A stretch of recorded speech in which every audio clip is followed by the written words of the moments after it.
Hello, children. We were reading the chapter Night Witches. Let's continue reading the chapter.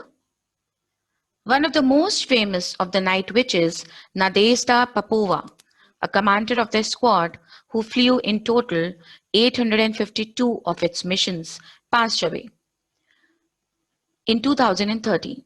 She was 91, and the obituaries that resulted, celebrations of a life and a legacy largely unknown to many of us around the world, serve as a reminder of the great things the female flyers accomplished.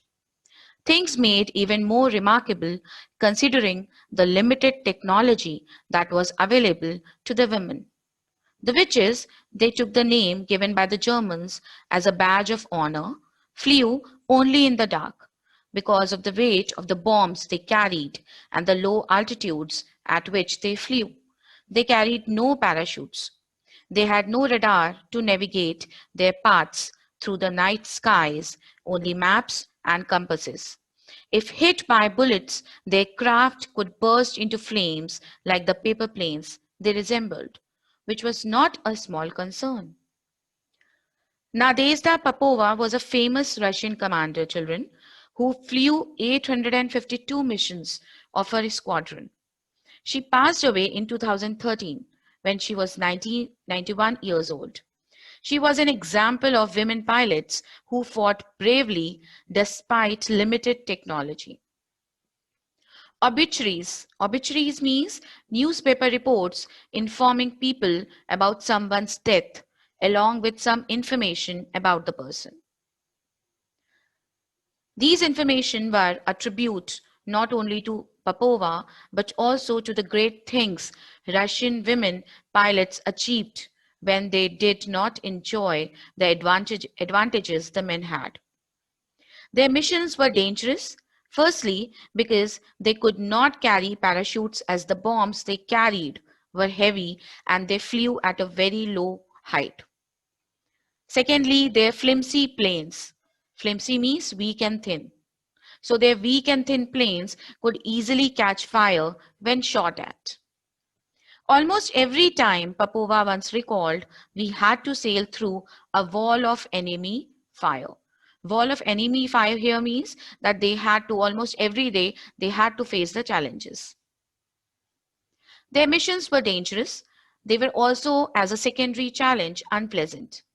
Each night, in general, 40 planes, each crewed by two women, a pilot and a navigator, would fly 8 or more missions. Popova herself once flew 18 in a single night. The multiple nightly sorties were necessary because the modified crop dusters were capable of carrying only 2 bombs at a time. The women's uniforms were hand-me-downs from male pilots, and their planes had open cockpits, leaving the women's faces to freeze in the chilly night air. Sorties. Sorties means quick attacks made by an aircraft or a group of aircrafts.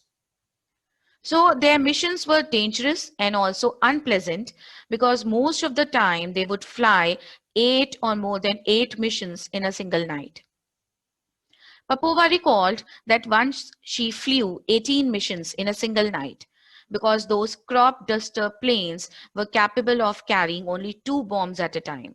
So they had to fly repeatedly to attack their enemy. Women had to face so many challenges in those times. They had to wear the uniform which was not needed by men anymore. So that's why the word hand me downs is used over here. So they had to wear the uniform which was not needed by men anymore, and they had to sit in an open cockpit, which was quite unpleasant for them, especially during winters and in windy nights. When the wind was strong, it would toss the plane. Popova noted, in winter, when you would look out to see your target better, you got frostbite.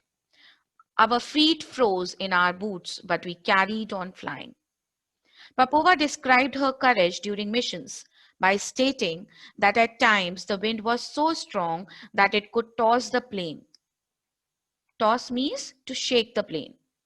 And during winter, their feet froze and they suffered frostbite when they looked out to see their target, and yet they carried on with their mission. Once, after a successful flight, which is to say, a flight she survived, Popova counted 42 bullet holes studding her light little plane. There were also holes in her map and in her helmet.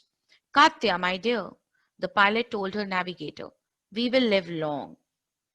Whenever Popova returned from a mission in one piece, she considered it to be a successful flight. Once after her mission, she told her navigator that they would live long because she felt that if they were lucky enough to survive some 42 bullet holes on their plane, the map, and their helmets during a dangerous mission, they would surely live long.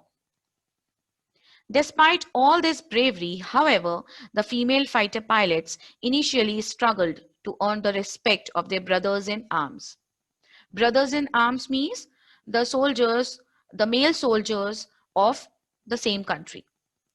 The Night Bomber Regiment was one of three female fighter pilot units created by Stalin at the insistence of Marina Raskova, an aviation celebrity who was essentially the Soviet Amelia Earhart. Stalin.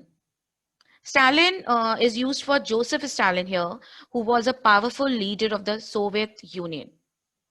And Amelia Earhart was a famous American pilot and the first woman to fly across the Atlantic Ocean.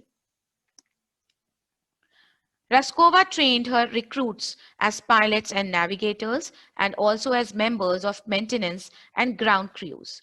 She also prepared them for an environment that preferred to treat women as bombshells rather than bombers.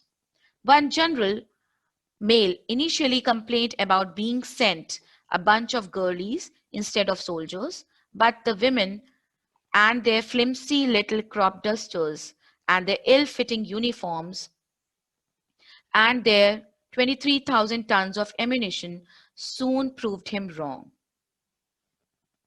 And they did all that while decorating their planes with flowers and using their navigation pencils as lip color.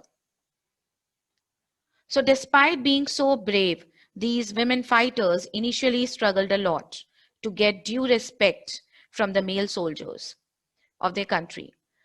The Night Bomber Regiment was one of the three female fighter pilot units created by Stalin at the insistence of Soviet aviation celebrity Marina Raskova, who was also called as Amelia Earhart.